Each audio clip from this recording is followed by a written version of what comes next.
Welcome to my channel, Atieno Gola the lawyer, Karibuni Sana, and today I have a phenomenal lady, a lovely lady by the name Phannie Kwegah. She's an advocate of the High Court of Kenya, and I saw it fit for her to talk about mentorship of young ladies and young girls because I've seen her work on social media and how she's empowering young ladies. I hope you enjoy this video. If you like it, share and subscribe.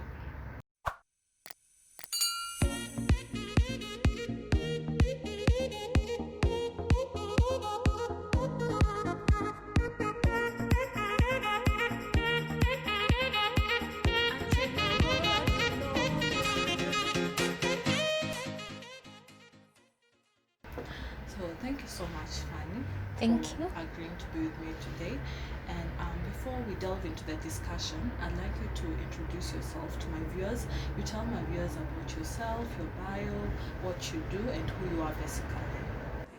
Great. Hello, everybody. My name is Phannie Kwegah, the way Atieno has said. I am an advocate of the High Court, practicing in Nairobi, a general practitioner. I am also a trainer, and above all, I'm a mentor. And I'm happy to be here. Okay, so now maybe we could talk about your professional journey, how it has been for you studying law till where you are right now. Great. I have always wanted to be a lawyer ever since I was a young girl. My goal, my aspirations were to become a lawyer.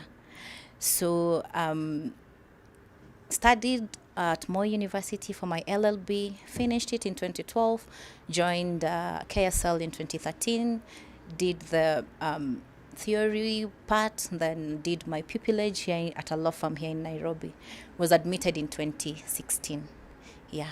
After admission, I worked as an advocate at a law firm for 2 years, all of 2016 and 2017.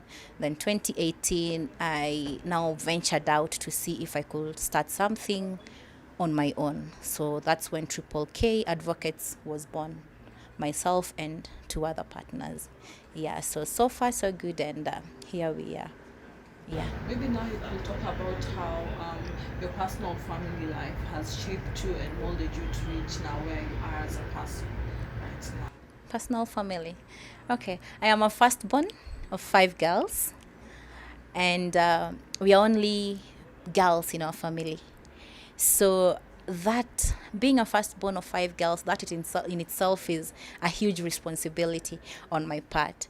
So I had to step up and show up for these girls, yeah, so that they could step into my shoes and step into see what I do, so that they can do it themselves better, be like a role model to them. So that has really propelled me and pushed me to become a better daughter and a better sister. Yeah. And by just being a firstborn, the responsibilities in themselves, yeah, they kind of make you like, you're a leader. Some say a deputy parent. So you're there beside your parents, guiding, talking to them, and just generally leading and showing them the way. Yeah. So I think that has shaped how, one, I look at things. 2, how I think, perspective and thoughts. 3, how I approach issues. Yeah. You learn how to, because they're small. They're small. Yeah. And then there are mistakes that you have made as an individual, and you wouldn't want them to make the same mistakes. So that kind of shapes how you also talk to them. Yeah. Now maybe we could talk about now the work you do in terms of mentorship. I've seen you distributing sanitary towels to young girls. I'm visiting girls, talking to them. Maybe now you could talk about your mentorship, yes, as a young lady. Wow. Mentorship is a beautiful thing. Yeah. And I hope when you grow up, or as you are growing up, it is something that you can do. And then the other thing I've learned about mentorship is that you really don't have to be a big person to do anything in that line. Yeah. mentorship changes lives, it changes people, and it creates a very big and a beautiful impact to the people that you mentor. So for me, I don't want to call it mentorship per se, but I just want to say it's a leadership with a touch of passion and a touch of wanting to see people, or these small people, prosper. So for me, I started it long time ago. I'm a firstborn, as I've told you. So talking is innate in me. It comes naturally to me. Wanting to know how people are doing comes naturally to me. Being there for people comes naturally to me. So it's until this year that I decided to now take it maybe to a higher level. Let me call it that, a higher level. I was in the village, and in the village you get to meet girls, small girls, Sunday school and stuff like that. So you talk to them. But particularly with the project and the program that I am running, it was born out of me meeting girls and me talking to girls and them opening up to me to their life challenges, both in school and at home. So then I told myself, this is something that I can pick up and run with it. I can pick up and do it. So other than just being there for them during their critical moment when they are on their menstrual period, I can do much more than that. Instead of just showing up with a packet of pads, you can sit down and have a conversation, talk to them, break the ice, and let them open up to you. Yeah, so that's what I have been doing, reaching out to these girls in various places. I've gone to very many places, not just here in Nairobi, and there are still many more other places I will be going to. Yeah, so you show up, you give, I call it a care package. Yeah, I have a care package. So other than giving them this care package, you also talk to them, play with them, and in one way or the other you will find them opening up to you and telling you 1, 2, 3 is happening, and telling you at home we are like this, and telling you at school 1, 2, 3 is happening. Yeah, I have a little girl, our last born. I've stayed with her for the longest, like 4 or 5 years. So she was in school here in Nairobi. During that time, I was their class representative, PTA. So I was elected to be their class representative. So I'd go to this school every week, once weekly. Like every Tuesday, I will go to this school very early in the morning when they're having their sessions there with their class teacher. So I would go to this school and talk to the girls. And you wouldn't believe when I tell you, I used to tell them, here is my number. Ask Valentine to give you my number. Yeah, call me if you have anything or any problem. And trust you me, they would call. Yeah, you find a girl calling you, telling you, I don't have a book, I don't have a packet of pads, so and so this and this is happening at home. Is there a way you could intervene? And I was there present to intervene, talk even to their parents. A child reaches out to you and tells you, this and this is happening at home. Yeah, what can you do about it, or can you help me? I am afraid of saying 1, 2, 3. Then you just jump in and you be that bridge. Yeah. So far, that's what I do. Give out a care package, talk to these girls, make follow-ups, listen to them, and just generally be there for them. Yeah. Yeah. That's lovely, because we are seeing, especially during this time of COVID, many young girls have gotten pregnant and dropped out of school. Have you encountered such challenges? A lot. Actually, there's so many. And I think what I've been doing, I have done it largely this year, from June. That's when I started doing it at a higher level, like meeting 50, 30, 50, 100, 200 girls or so at the same time. So let me tell you, when you go to meet these girls, you talk to the youth organizers, to the church leaders, to their teachers. Their teachers know them better. Yeah. So then a youth organizer or a teacher will tell you, I have 200 girls, I have 50 girls, come and talk to them. Yeah. So I show up. But then when you show up in that group of 50, there'll be two who'll be pregnant. It has happened. I went to Kibra in a group of 70. There was a girl who was pregnant. I think a 14-year-old girl who was pregnant. I went to Kayole, the same thing. In my village, the last initiative I did, I was speaking to about 100 girls, and there was one who was already pregnant. Yeah. So it's a pandemic in itself. You've seen the news, you've seen the statistics, you've seen people talk about it. That is a pandemic in itself. Yeah.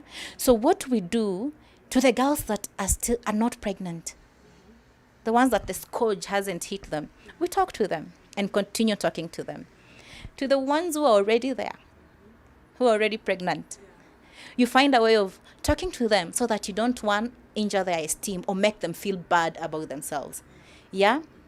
So I have always tailored my talk in a way that covers all of them, in a way that is not rebuking. You're not rebuking, but in a motherly kind of way. Yeah, that this has happened, fine, but it's not the end of life. Learn from it. Yeah. And it's not that your future is going to be, you're not done with it. Yeah. Carry on, finish, then go back now to studies and develop your future. Yeah. Because this is the end, not only teen pregnancy. There are so many things happening in communities, in informal settlements, in villages, yeah, in these households with very little or low income. Yeah, there's a lot that is happening. Yeah, my traversing the county and the other counties I have been to, and the kids I have met, you get to hear their stories, and there's a lot that is going on. And it's not only teen pregnancy. There's drug abuse. There's sex predation, predators. Yeah, they are pedophiles out here. Yeah, and there are things that are affecting both girls and boys. Yeah, it's only that I talk to girls, but these problems, these issues affect both boys and girls. Yeah, so we try to just talk to them. We try to talk to them, and it's not a one-time thing. It's a frequent thing. Like in all the areas I've gone to, I have a follow-up conversation with the organizers of the particular groups I visit. So just making follow-up to know how are the girls doing. Yeah, what is it? What else can we do? Yeah, that kind of thing. Yeah. Now, maybe we'll talk about now in the work that you've been doing. Have you been able to have some support from people or partners who are supporting you? Because I can imagine it's enormous, and considering you're an advocate, you also need to practice. So, how have you been able to manage all that? When I started out, I was doing it alone, just balancing my work schedule and the activity. But something good is when I started doing this work in June, we were not actively engaged. The courts were closed, so the office matters had kind of scaled down a bit. So that gave me time to organize and just go out and execute the whole idea. Yeah. In terms of doing the exact work, I have volunteers who come help. You're going to this place, so I'd like to, you post it, or you reach out and somebody says, I'd like to accompany you when you're going to 1 or 2 or 3, 4 places. So when you have one planned out, just call me, I will come. Yeah, so I have those kind of people, and I thank them for being there. Then the other bit is now on the product, the care package itself. Yeah, it requires money. Yeah, for sure. A lot of it. Yeah. So starting out, I do out of pocket, But then when the concerns continue to grow, and when the requests kept coming in, one thing is, once you do this and you post it on social media, you will learn there are so many requests. Yeah, out here, prior to me starting out, I didn't know there was this kind of problem.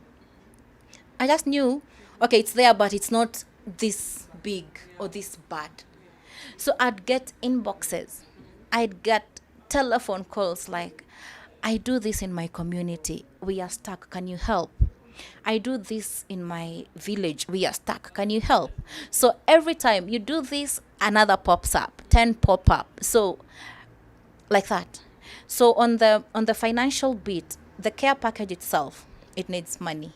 It's around because we do 3 packets, 2 cotton panties and a bar soap, and coming up in my coming activities, the initiatives that I'll be doing, I will add a brochure with all the information on menstrual health and management, sexual and reproductive health, drug abuse, those kind of things that impact these young kids.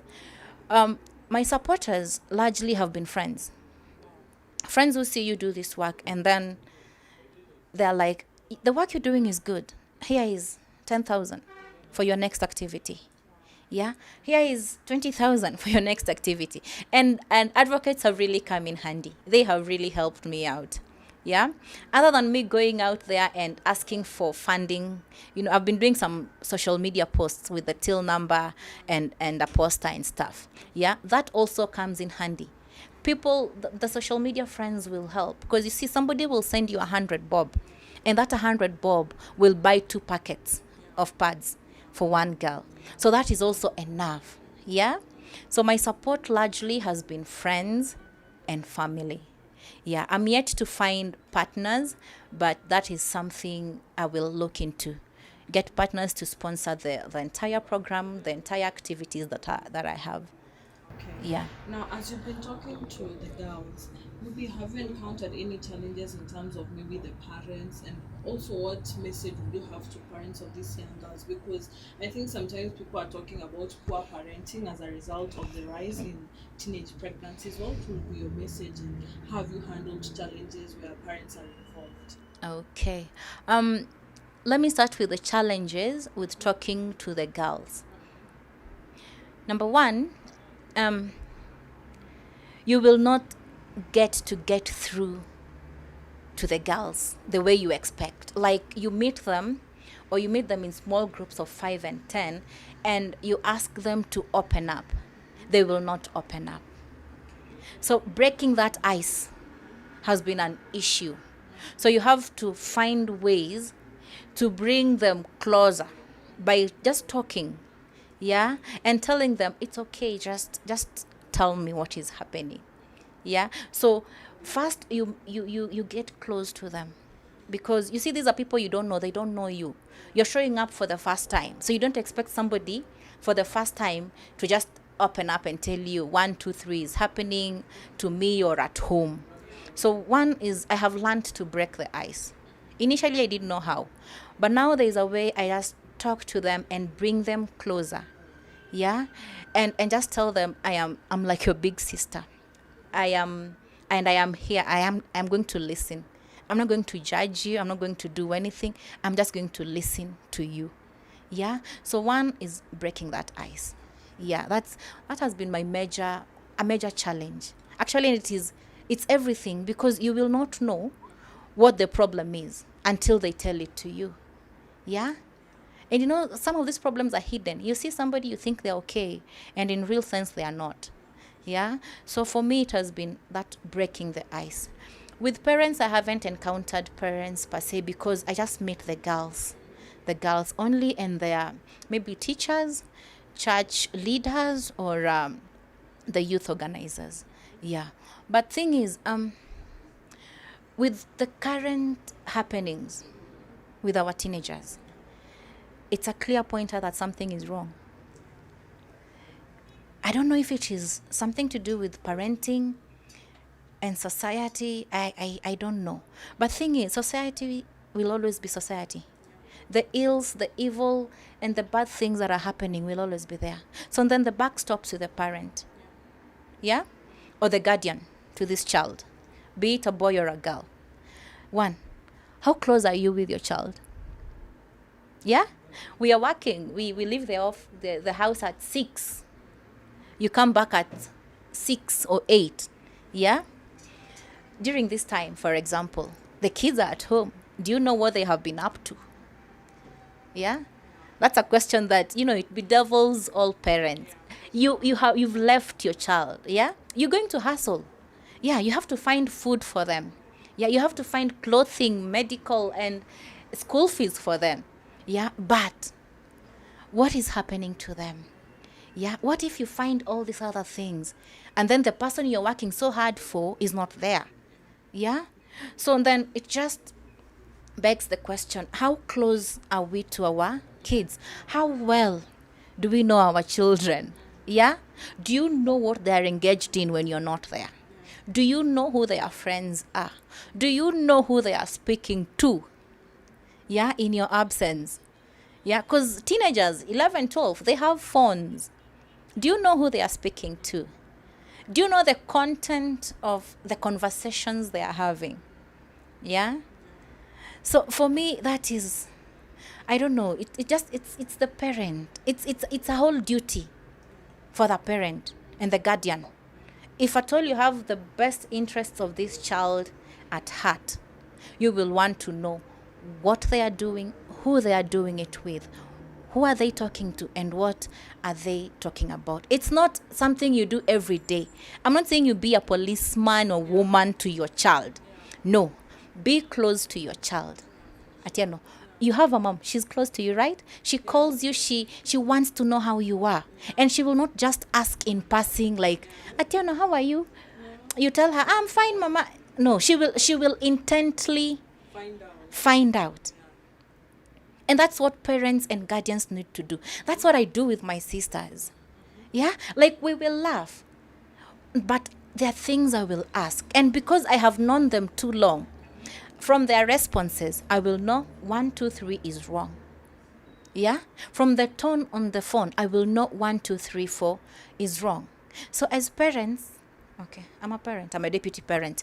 We need to get close to our children. Be patient with them. Yeah? Because teenagehood, it comes with all its, yeah. There are those who have an easy one. There are those it comes very hard, full blown. So as a parent or as a guardian, you need to be patient. My sister is 15 now, and the attitude, yeah, the attitude and how do you call it? It's attitude and I don't know if it's esteem or what, but it's largely attitude. Where you'd correct her on something, then she'll just pout the whole day. Yeah? You'd question her on something, then she'll just pout. You will tell her not to do something that she wanted, and she'll just pout. So you have to know how to break that ice and just be patient and persistent with them. And these kids, they don't know what they are doing. It's impulse. My friends are doing this. Let me do this. Yeah? Peer pressure. My friend has a phone. I also want a phone. My friend keeps dreadlocks. Let me do dreadlocks. My friend has, booty shorts. All these things. So the peer influence will always be there. But you as a parent, are you there to guide? Are you there to say no or say yes or say you can do this but with this kind of moderation, you can handle this but, you're a constant guide. That is one thing I have learned. Actually, if being a firstborn has taught me anything, then it is that. Yeah, you have to be patient, you have to be persistent with them, you have to be committed to them. As much as we are committed to work, finding unga and what have you for them, we also have to be committed to them. Because one thing is that, if you're not committed to them, somebody else will be committed to them. Just the recent happenings, you saw Were they the 7 girls that went missing? Yeah, for a whole week. Then they were caught filming pornography. Yeah, as a parent, where were you when these girls were getting lost? Where were you? Actually, where were they when they're missing from day one? From day one. Yeah, how close are you to these kids? You know, this is where now I come in and ask, do you know your child? Do you know who they are engaging with? Do you know who they are talking to? Do you know what they are talking to? If you're close to your child, Atieno, you will see the red flags. Yeah? If you have a 13-year-old who goes to primary, she comes home with a new bag, a new backpack, something that you didn't buy. Aren't you going to question it? Mama, come here. Hii bag ni ya nani? Umetoa wapi? Kwa nini amekupatia? You know, she comes with a new shoe, the Vans, sneakers. Yeah? But you don't question. That the first time she does that, and you don't question, it will turn into a habit. She will do that a second time, a third time, and the things will keep growing. Somebody will give her or him money. The next time it's a phone. I hear these 7 girls were promised money and phones, and stuff like that. Yeah, there had to be an incentive for them to leave their homes and go to this other house for whatever thing they were doing. There had to be an incentive. Somebody must have told them, do this, I will give you this. So you see, if you're not there for your child, these people, the predators, the pedophiles, the sexual traffickers, they will be there for them. Yeah? Even boys. Somebody will say, hauna pesa, aupatiwi 50 bob na mzazi. Okay, peleka hizi drugs. Go sell marijuana to that man. He will give you 200, I will give you 50 bob. Yeah. The next time is, tumia kidogo uone venye ni mzuri. Ndio uende utafute uuzie watu wengine ukiwaambia. You get? So these people are always there. It's society. In general, they are them, the bad people, then they are us, the guardians and the parents. If we are not there for these kids, these people will be there. So in my conversations, I always just talk. I haven't gotten to that point where I talk to parents, about it. But if I get a chance to, I do that on my social media. Yeah, that's the only platform I can get. So if anybody picks 1 or 2, 3 things from there, then well and good. Yeah, but for parents and guardians, we need to be there 100%, despite our work engagements. Yeah. Thank you so much for elaborating on that, because I think many parents don't understand that role. The only thing providing is providing the financial part, but I think emotional support. It is important. Guidance, It is important. Yeah. No, it is important. I'm talking about presence. You will not get close to your child if you're not present. And you've said it correctly. It is not about food, school fees, and clothing and Medicare. That's like 50%. The other 50 is the emotional bit. How close are you with your child? Do you talk to them? Do you pray with them? Do you guide them? Do you support them? Do you cheer them on? Do you know them? How well do you know your child? Yeah? So, it is, let me do this part. Let me do the 70, 80. Then let God do the rest. You cannot say, I am going to provide, Mungu will cater. No. You also have to help God, Bana. Yeah? You cannot give God the whole burden. This is your child. Actually, God entrusted you with that. Yes. So you have to be fully present, emotionally. Yeah, you have to be. You have to be a friend to your daughter or son. And on the issue of girls, especially if they are not close to their parents, they want to find that love else. They will do that. And that's why I've said, if you're not there for them, somebody else will come to fill that void. You get? If you're not there for them, somebody else will come to fill that void. I am grateful to my parents. They have been there 100%. Yeah, through the storms, through the ups and downs, they are always there 100%. Actually, my best friend is my mom. Yeah, she's the only woman I would call and tell her, Mom, I am stressed. Mom, I am burdened. Or Mom, hey, leo kumeiva, ni kuzuri. Yeah? Everything. Whether I am traveling where, with who, to do what, she has to be in the know. And then she will tell you, are you sure you're going? Are you okay? Prepare vizuri? Umeomba? Okay, namwambia pia, wewe, niombe. Before I do this, also, put me in your prayers and then tell me what your intuition will say regarding this entire thing. Yeah? Yeah. So for me, it has also been instrumental. Yeah? Them being there in my life 100%. Then it now makes me be there for these other girls and have room for all the other girls. Yeah? And it is something that I do proudly. And it's like it just comes off naturally. Yeah? It just comes off naturally. Yeah, for me. Yeah? Yeah. Humanity. Thank you so much, Fanny. And now, maybe you could tell us your parting shot on now the issue that you're doing on mentorship and how you would like others to support you. Because I'm sure as time goes by, as you say, the burden is much. Many people are approaching for support, and you would like to be able to give to everyone. Yeah. My parting shot would be young girls and boys need mentors. And mentors are not role models. There's a huge difference between a role model and a mentor. A role model is just somebody you are looking up to. This is not somebody who is actively involved in your life. Yeah, we have role models, dead ones. I'm sure Nelson Mandela is a role model to people. Yeah, Jomo Kenyatta could be a role model to somebody. Yeah, but they're not there. A mentor is actively present in your life. Yeah? A mentor is somebody who will hold your hand, guide you, talk to you, cheer you on, rebuke you firmly, but with love, and generally help you or hold your hand to success.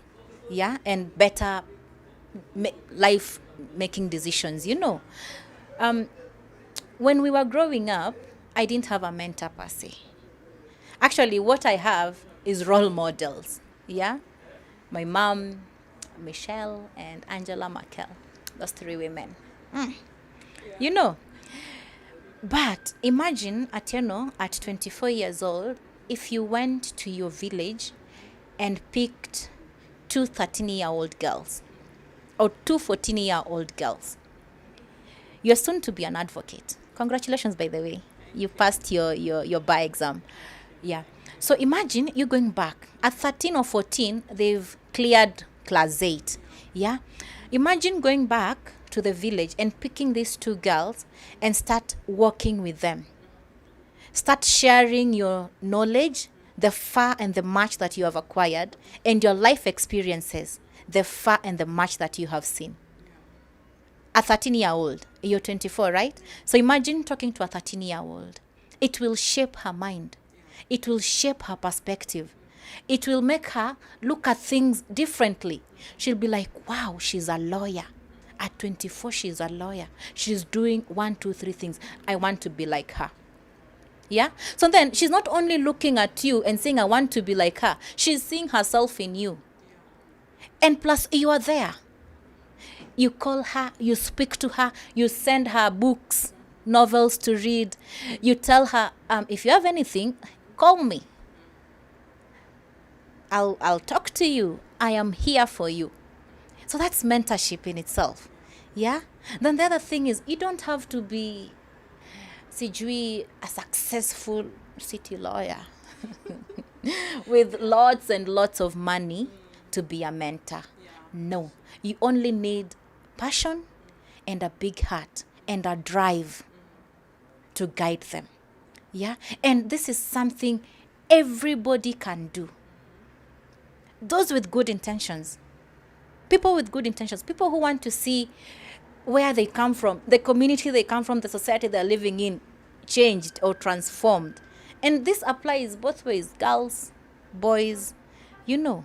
So mentorship for me, it's a necessity. If I had that when I was 13 or 14, I would be better off in life than I am now. Not saying that I am badly off. No, I am where I am through God's grace. Yeah, and I thank him for that.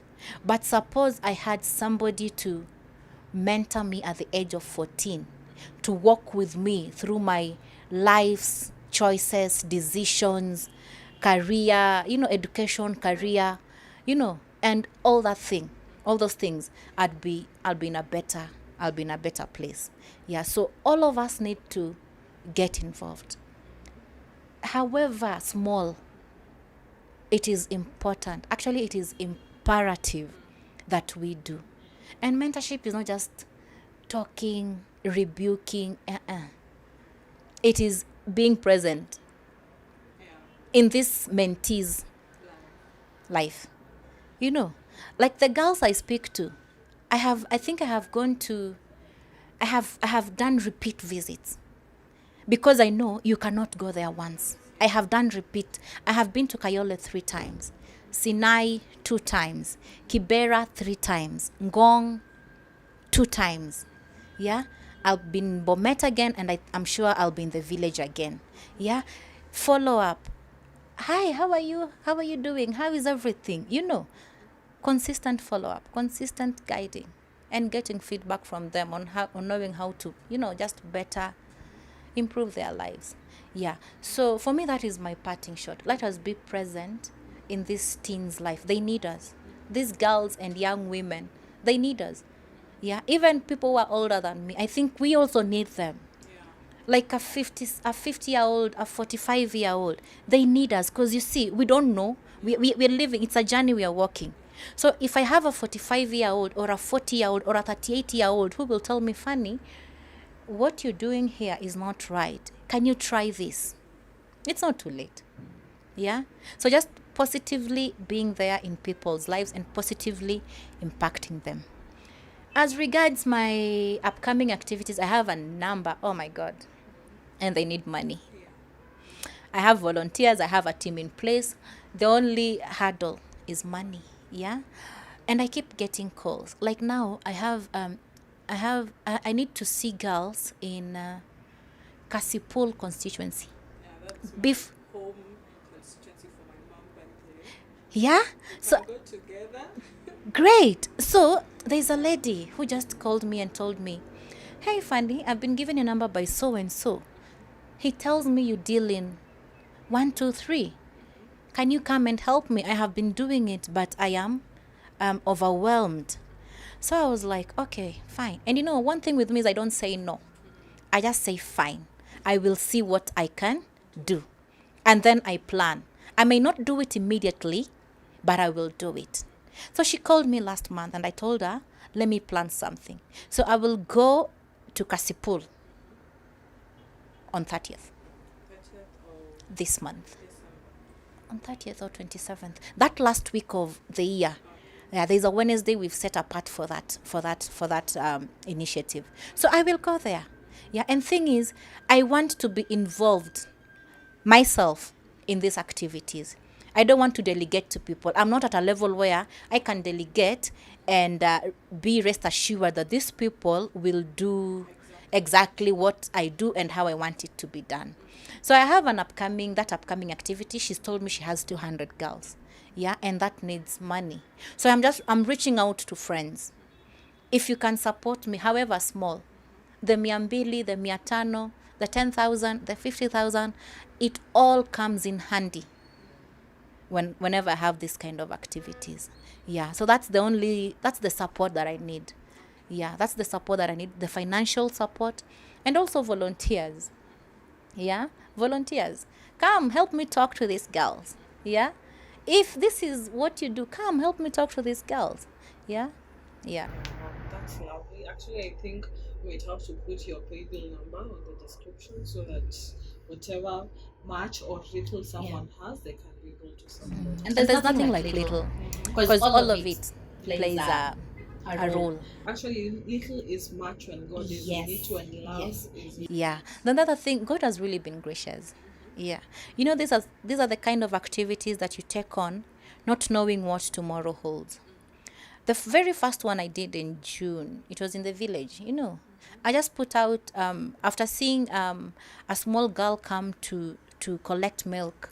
My mom has cows, and so the milk, you know, come to collect milk in the morning. But then again, her skirt was, yeah. So I asked her, Mommy, uko sawa? Umechafua skirt. And then she's so ashamed and embarrassed. And then she's like, asi kujua. Do you know, I didn't let her go. Actually, I think this is where this whole idea stemmed from. So I brought her aside and I asked her, ni nini mbaya? Uko na pad? Anaambia hapana, sina pad. She was using a rag. Yeah? So that hit me differently. This is something that is happening. I just didn't know that. And it is happening close, because this is a Jirani's child. Yeah? Like our neighbor. So I gave her a packet that I had, but then I came to think of it. This is something I can do. So that morning, I put out a tweet and said, do not ever lack a pad, and I am here and I can help with one or two. So we started like that, giving to the people. I had requests from that tweet, so I followed it up with that. I sent pads to Bungoma. I sent pads to Kakamega. I stopped in Nakuru and gave to the girls who needed in Kisumu. So it started like that. Then the support started coming in. The 200, the little, it's not little, it's a lot. Yeah. So for me, that kidogo kidogo has helped me be able to do all these things. Yeah. And I hope I continue doing them, because I really want to do them. The need is huge, it's urgent, and it's dire. Atieno, girls in informal settlements are going through so much. Yeah, I wasn't prepared to do this per se, trained or schooled to do this. But along the way, you get to learn, and God just gives you some sufficient grace that just aids you in doing them. Yeah, so far so good. And I hope in our next conversation, we will be talking broadly, and we will be talking about things that we have achieved. Yeah. after that in 2021. We'll have made some Yeah. And I hope to actually do that. It's my prayer. It's my prayer to do that. Where there's a will, hallelujah to that. Yes, thank you so much, Fanny. Thank you. You're phenomenal, indeed. You are. The work that you do. Not many have the heart. Not many have the drive. But maybe thank you for what you're doing. It's God's grace. Yes. So, as you say, we'll follow up with another conversation, and it was lovely. Thank you for speaking to me. Not many people speak to me on this platform. Thank you for speaking to me and giving me the opportunity to speak about what I do. It's something that I love, and it's something that I'll continue to do. Yeah.